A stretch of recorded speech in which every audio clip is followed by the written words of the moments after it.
De retour sur le plateau de votre quotidienne. Et oui, KNF, c'est tous les jours, midi, 18h, 23h, sur la chaîne 23 du satellite et numéro 7 sur SFR. On vous parle un petit peu de tout ce qui se passe en Guadeloupe. Et bien sûr, quand il y a des nouveaux talents, ils passent sur le plateau de KNF. Oui, et aujourd'hui, vous avez vu, son morceau circule. Sa chanson reste dans votre tête. Il s'appelle Ro. Il est tout jeune. Il est sur le plateau. Qu'a nous fait? Ok, bonjour, Stylie, tu connais? Bien installé? Oui. Ah, ça fait plaisir de te recevoir. Après toutes ces heures de barrage, toutes ces heures, genre comme si on a passé 2 heures en barrage, ouais, alors qu'on vient de passer 2 semaines en barrage. C'était pas évident, hein? Mais est-ce que ça t'a inspiré justement pour faire des sons? Oui, bien sûr, parce que la façon dont ça a été traité, il y a eu le maire qui est passé sur les barrages de ma commune, tout ça, comment il a interagi avec les jeunes, ouais, et ce qu'il demandait. Franchement, ça inspire parce qu'on voit le ras-le-bol de la population et en fait, comme on dit, faut tirer sur la sonnette d'alarme pour que le train s'arrête. Donc oui, ça inspire. Avant, il y avait énormément d'artistes justement dès qu'il y avait un problème au niveau je sais pas, du chômage, de la santé, en fait, dès qu'il y avait des problèmes dans la communauté qui chantaient. Est-ce que tu penses que ça manque aujourd'hui pour justement tirer la sonnette d'alarme? Ça manque, tout comme il manque des sound systems de l'époque.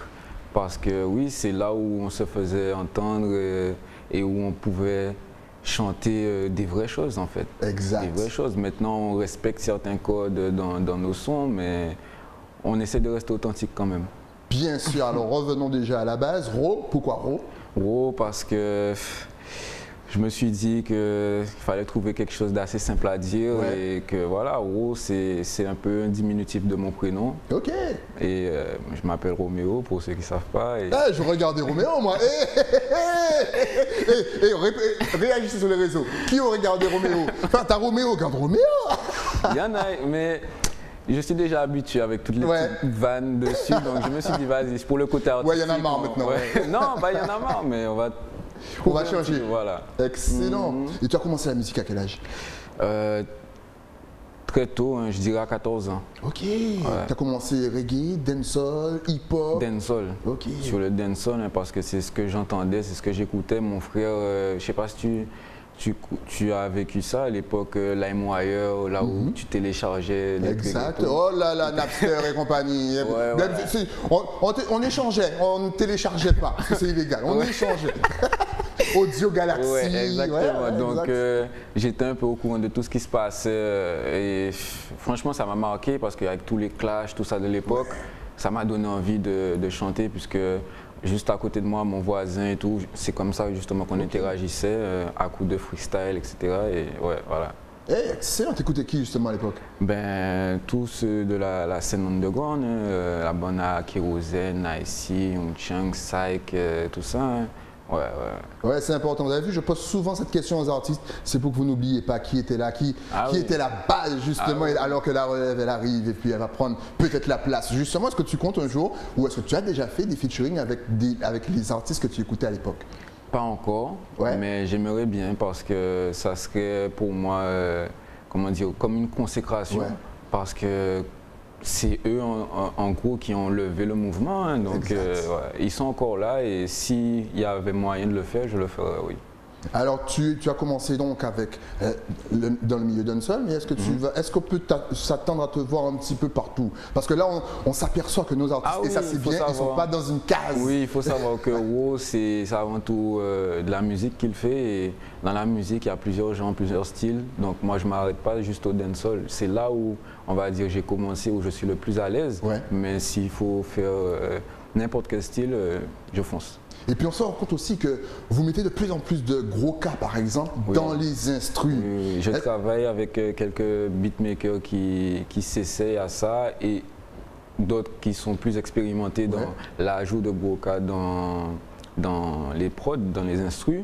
Et moi, je n'ai pas encore vraiment expérimenté, mais ça va arriver. Parce qu'on m'en a déjà envoyé une là qui est pas mal et peut-être il y aura des surprises. C'est beau ça. Vous voyez quand vous dites à chaque fois, les jeunes, ils écoutent des trucs qui viennent de l'extérieur. Ben non, voilà, ils mélangent, ils créent. Mais justement, encore une fois, j'adore aussi poser cette question. Quel a été le déclic justement pour inclure votre culture dans quelque chose qui venait peut-être justement d'ailleurs? Le déclic, parce qu'on remarque que ça manque. On remarque que, oui, on fait de la musique, mais comment dire, on prend ce qui n'est pas de chez nous pour le chanter chez nous. Donc, du coup, avec les beatmakers, tout ça, on s'est dit, bon, pourquoi pas rajouter notre culture, et c'est tellement beau.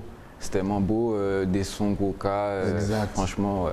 Ça donne un petit plus à l'instru, c'est un truc de fou. Avec qui est-ce que tu travailles? Parce que déjà, là, on va parler des clips, on voit que c'est super bien fait, la qualité est super bonne. Est-ce que pour toi, faire un clip vraiment propre, de qualité, c'est vraiment indispensable? C'est indispensable lorsqu'on veut proposer un bon produit, parce que, et surtout qu'on veut transmettre, partager une bonne idée en fait. Parce que là, quand je sors Vous en voulez, je pense que s'il n'était pas comme ça, il n'y aurait pas eu l'émotion que je voulais faire partager au public. Et c'est Acero la production qui a filmé et qui est à la post-prod également. Et franchement, elles ont fait un bon boulot. C'est 2 jeunes filles de Pointe-Noire et elles assurent franchement. Acero la production sur les réseaux. Ce sont des filles qui ont filmé, qui ont monté. Et ça fait un moment que je voulais introduire ça. Les filles, au niveau de la réalisation et de la captation, elles ont un œil. C'est fou. Franchement, testez. Je ne sais pas comment elles y arrivent, mais en tout cas, elles y arrivent. La preuve en images. Vous en voulez, quels sont les thèmes justement que tu utilises dans tes chansons? Est-ce que tu vas vraiment tout chanter? On a vu qu'il y a eu le barrage à t'inspirer. Vous en voulez, je pense avoir une petite idée. Vous aussi, dis-nous tout. Alors, pour la petite histoire, Vous en voulez, ça parle un peu d'une ancienne relation. Et c'est un thème qui est assez récurrent sur la scène musicale, on va dire, parce que les chansons souvent parlent d'amour et de faits actuels. Mais bon, en l'occurrence là, c'est de l'amour. Et oui, Vous en voulez, parce que ça désignait quelqu'un en particulier, mais on peut le public peut s'y référer. Bien sûr, ça parle à tout le monde. Vous savez, les relations de cœur, c'est pour toi. Est-ce que justement, je posais la question à un de mes anciens invités, est-ce que vous changez votre façon d'écrire pour les femmes, sachant que c'est vrai que souvent les femmes, elles connaissent déjà les lyrics, elles sont habituées. Maintenant, oh là là, ce n'est pas au vieux sage qu'on apprend à faire la grimace. Est-ce que ça, tu as dit non, les lyrics, ça a déjà passé. Les lyrics, et puis marché, c'est déjà vu. Est-ce que tu réfléchis à ça quand tu écris? Au premier abord, non, mais plutôt lorsque ça concerne la façon dont ça va rentrer sur l'instru, la prod. Là, je vais commencer à réfléchir à ça, à me dire est-ce que ce mot-là va aller ou pas. Mais c'est plus esthétique qu'autre chose. Et oui, c'est vrai que souvent on utilise des mots qui vont plus rester en tête que d'autres, par contre. Justement, tu préfères chanter en anglais, en français, en créole. Avant, beaucoup de personnes chantaient en anglais. Ils sont revenus en mode français pour finalement vraiment imposer le créole. C'est quoi ton style, toi? Dis-toi que quand on s'attache vraiment à écouter ce que je fais, pour ceux qui me suivent depuis le début, je suis un artiste qui mélange beaucoup les langues. Et surtout le créole en particulier. Ça veut dire que dans un même son, tu peux retrouver guyanais, haïtien, martiniquais, guadeloupéen comme créole dans un seul son à moi, et parfois je mets un peu d'anglais, de français, peu importe, mais je suis quelqu'un qui mélange, parce que pour moi c'est justement, si on doit se faire comprendre de beaucoup, autant avoir un petit peu pour beaucoup, voilà quoi. Et puis arriver à chanter tous nos créoles, c'est-à-dire le martiniquais, le guyanais, haïtien, même les réunionnais, je vous vois même si vous êtes loin, et le guadeloupéen, les gars, c'est bac+12. Entraînez-vous, et l'anglais, je vous ai dit. La Caraïbe, le futur, les langues, c'est créole et anglais. Donc entraînez-vous et puis on va mettre un petit peu d'espagnol. C'est important. Mais avec quelle langue tu as le plus de facilité? Le créole, ça c'est sûr. C'est sûr. Mais ensuite, l'anglais. Mais c'est pas plus dur d'écrire en créole, c'est-à-dire les tournures de phrases, la façon dont les mots, ça corde, c'est pas un petit peu plus dur? Pour ma part, non. Non, moi c'est raw. Je trouve ça plus easy en fait en créole que même en français en fait. Parce que parce que je parle créole assez couramment. Pour moi ça vient direct. Quand j'ai une inspiration, à voix haute, c'est en créole d'abord. Ensuite, s'il faut le mettre en français, bon, je vais me cantonner au français, mais sinon c'est créole et c'est plus easy pour moi. En tout cas, excellent. Le choix de tous les créoles, c'est vraiment bien. Je pense que ce n'est pas ton dernier morceau, ton premier morceau, du moins, vous en voulez. Non, est-ce que si on va sur YouTube, on va trouver d'autres morceaux? Bien sûr. Toujours d'aussi bonne qualité? Bien sûr, bien sûr. Vous tapez Raw Music, vous allez voir tout un panel de clips dont je suis très fier. Je me suis beaucoup investi dedans. Il n'y a pas que des clips qui ont été produits par Acero La Production. Il y a des jeunes de Basse-Terre et dans ce Bertrand. C'est Tout Cartel Production, je ne sais pas si tu connais. Il y a aussi un clip produit par Arnaud Deveau. Il est de chez toi d'ailleurs, de Saint-Claude. Hey, on big up Saint-Claude. Il y a aussi Gizmic, c'est un jeune de Vieux Habitants. Je bosse avec pas mal de personnes, des jeunes de Guadeloupe et des Antilles. Et pour moi, ça me tient à cœur, justement, pour qu'on puisse pour nous lever, quoi. Top. Justement, quels sont tes projets futurs? Est-ce que tu nous prépares un EP, un album, une mixtape, ou est-ce que tu le prends cool, single par single, histoire de te faire découvrir de tout à chacun? En ce moment, on travaille sur... on a reçu pas mal de prod. On travaille sur quelques morceaux qui vont sûrement débouler sur un EP ou un album, qui sait. Mais pour l'instant, justement, on essaie de sélectionner et on va balancer quelques singles avant. Alors on parlait du temps longtemps, lorsqu'il y avait des sound systems un petit peu partout, des freestyles là où finalement les artistes n'étaient pas trop sur la communication de l'image, puisque c'était musique avant. Aujourd'hui c'est différent. Est-ce que tu es vraiment sur ton image, c'est-à-dire est-ce que tu fais des photoshoots, est-ce que tu te fais tout beau justement avant de te présenter ou même de sortir, aller acheter ta baguette de pain? Est-ce que c'est un travail en plus pour un artiste de soigner son image? Oui, c'est très important parce que maintenant, vu qu'il y a l'avancée des réseaux sociaux, donc il faut déjà être très présent sur les réseaux, il faut justement organiser certains shoots pour se mettre en valeur et donner envie de s'intéresser à nous en fait. Et ça passe par là, ça passe par se mettre soin, quoi. Justement, est-ce que tu étais déjà comme ça ou est-ce que tu as dû apprendre justement à faire ce jeu de shooting photo, d'image et compagnie? Parce qu'il y en a qui ne sont pas du tout comme ça. Ils le font vraiment pour vous, public. Donc un petit like, ça ne mange pas de pain, c'est gratuit. J'étais un peu comme ça déjà, mais j'ai dû peaufiner ça et j'ai de la chance d'avoir des gens autour de moi qui sont un peu dans le milieu avant moi et du coup qui me poussent et qui me conseillent et ça aide. Top. Justement, est-ce qu'avant on disait qu'on ne peut pas faire péter un son sans clip? Est-ce qu'un artiste peut se faire connaître sans les réseaux sociaux? Oui, mais c'est très dur. C'est très dur. Il faut faire un travail de fond, on va dire, parce que moi, je suis quelqu'un qui, si on s'était croisé dans la rue, peut-être que je t'aurais donné ma carte avec tous mes réseaux dessus, on aurait discuté, tu m'aurais découvert comme ça, sans réseaux sociaux. Mais derrière, sur la carte, il y a bien évidemment les réseaux sociaux. Et donc oui, c'est possible, mais ça passe par un long travail et c'est chaud, c'est possible, mais c'est chaud. Top. Maintenant, on va savoir comment est-ce que tu travailles. Est-ce que déjà tu travailles en écoutant déjà l'instru? Est-ce que tu écris naturellement des trucs? Est-ce que dès qu'une inspiration vient, tu prends ton portable et tu enregistres? Comment est-ce que tu travailles? Est-ce que c'est facile pour toi d'écrire? Ça me fait rire parce que oui, ça m'arrive des fois, je dors et puis... Et il se réveille, hop là! Non, c'est vrai, c'est vrai. Je me suis déjà réveillé en pleine nuit et je mets le mémo vocal et j'enregistre, je fredonne quelque chose. Ok. Après, rien n'est sûr que je vais le réécouter après pour écrire, mais je me dis que vaut mieux que ça ne se perde pas et je l'enregistre. Mais sinon, la procédure, normalement, c'est oui, j'écoute l'instru et à voix haute, je me mets à faire des top lines ou je chante carrément et là, le thème va sortir par rapport au mood du moment et à comment je vais me sentir ou, on va dire, l'univers de l'instru déjà de base. Alors, est-ce que tu es open? Est-ce que tout le monde, si par exemple là, il y a un jeune compositeur qui est en train de t'écouter, qui justement a écouté Vous en voulez, qui kiffe ce que tu fais, est-ce qu'il peut t'envoyer une instru? Bien sûr, c'est toujours bon à prendre. S'il le faut, je peux donner mon adresse mail. Il n'y a pas de souci. T'inquiète, à la fin de l'émission, on va donner tout ça. Justement, on attend ça parce qu'on a faim et on veut pouvoir évoluer et faire de nouveaux sons. Alors le dernier justement morceau a super bien tourné quand même. Est-ce que tu t'attendais déjà à avoir autant de retours positifs? Est-ce que tu t'attendais à avoir aussi une telle visibilité? Non, pas du tout, mais dans le sens où les retours, ça faisait un moment que je les attendais parce que ça fait longtemps qu'on travaille dessus.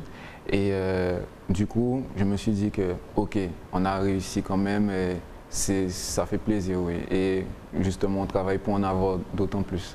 Est-ce que souvent, je vais dire que les retours positifs viennent sur un morceau qu'on n'attend pas du tout? C'est-à-dire qu'on se dit, ah ouais, celui-là, c'est hit. Finalement, t'as rien du tout. Et puis t'as un autre, bon, allez, je vais le sortir histoire de donner à manger au public. Et c'est celui-là qui explose. Est-ce que ça t'est déjà arrivé? C'est un peu la phobie des artistes, des fois, d'en attendre beaucoup et de ne pas avoir de retour, ou l'inverse. Et du coup, c'est là où justement on jauge et qu'on voit sur quoi on va se focaliser comme style, par exemple. Et c'est de là, en fait, que toute la démarche d'un artiste prend forme. Parce que c'est quand on va balancer quelque chose où on n'avait aucune attente.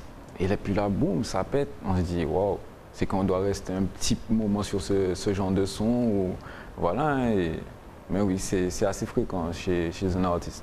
Alors, tu nous as dit justement les artistes que tu affectionnais particulièrement, avec qui on suppose que il arrive de faire un petit featuring, bien entendu, ça va se faire, mais s'il fallait pousser le rêve un petit peu plus loin, avec qui tu aurais aimé collaborer, mais là je vais aller plus loin, caribéen, en mode anglophone, international, avec qui tu te vois faire un featuring? Doit être caribéen anglophone. On va laisser Martinique, Guadeloupe, puisque tu nous as déjà répondu. On va prendre la partie anglophone de la Caraïbe, la partie anglophone bien sûr des États-Unis. Et puis si tu as bien sûr une idée pour London et même France, vas-y, n'hésite pas. Ok. Niveau caribéen, en ce moment, j'aurais bien aimé collaborer avec un gars comme Popcaan. Ouais, parce que ses sons sont incroyables. Ce qu'il dit, c'est ouf. Et c'est un artiste qui, dans sa façon d'articuler les choses, on comprend, même si on n'est pas anglophone, il suffit qu'on cherche un peu, on rentre dans son mood, en fait. On comprend. Je prends un morceau comme Family. Family, we are family. Exactement. Non, ce morceau est ouf. Et oui, j'aurais bien aimé collaborer avec lui. Ensuite, à l'international, qui je verrais, franchement, c'est peut-être, tu m'as parlé de Rêve, un artiste comme Lil Wayne, parce que j'affectionne beaucoup cet artiste et il fait partie des artistes que j'ai écoutés à mes débuts et qui m'ont motivé à commencer à chanter, en tout cas. Et ouais, pourquoi pas Lil Wayne, si quand j'arrive à avoir son contact, il chante toujours. Les gars, moi je vous dis, il n'y a pas de rêve intouchable. Parce que honnêtement, grâce au réseau, maintenant tout le monde regarde un petit peu tout le monde. Et franchement, tout le monde peut arriver très haut. Rihanna, elle est sortie de Barbade. C'est à côté, c'est à 2 pas. Et puis bien sûr, grâce à YouTube, cette émission est sous-titrée en anglais. Donc on ne sait jamais, Popcaan va peut-être regarder cette émission. Parce que la Jamaïque aussi, c'est à côté. En tout cas, maintenant, c'est l'heure de donner tes adresses sur les réseaux sociaux. Si on veut te contacter, te suivre, voir ce que tu fais, bien entendu. Est-ce que tu as Facebook, Instagram, Twitter, je ne sais pas, même une chaîne YouTube. De toute façon, tout va s'afficher juste ici. Oui, vous pouvez me suivre sur les réseaux, donc RowMusic, ROWMUSIC, sur Instagram RowMusic971 et sur YouTube également, c'est RowMusic. Et bien sûr sur Snap, Da King Row, bien sûr, qui veut dire en français ce roi Roméo.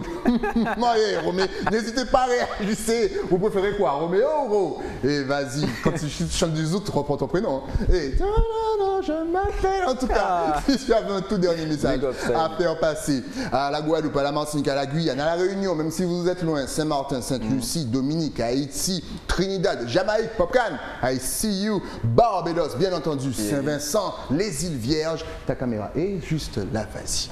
Bonjour la Guadeloupe, un seul message, pas laisser pour mon marché si on y ambition, si on y rêve, aïe au bout à sa envie faire. Ça, squat. Lourd le message, allez au bout de vos rêves. Il rejoint un petit peu Kishna qui était notre invité tout à l'heure. En tout cas, longue vie à toi, longue vie à ta musique. Merci d'être passé sur le plateau. Dès qu'il y a une nouveauté, tu repasses. On en parle, on ne perd pas le contact, on reste connecté avec nos artistes. Bien sûr, n'hésitez pas à aller sur ces pages, liker, c'est important. Partagez sa musique si vous aimez. Nous, on se retrouve bien entendu demain avec de nouveaux invités sur le plateau de KNF. Le temps bien sûr pour moi de remercier mon partenaire. Et oui, si aujourd'hui je ressemble à Marty McFly, avec mon petit blouson, c'est grâce à l'écrin. Et l'écrin se situe où? À Basse-Terre. Il n'y a plus de barrage. Descendez. Nous, on s'en retrouve demain, toujours sur la chaîne 23 de votre satellite et 7 sur SFR. À demain.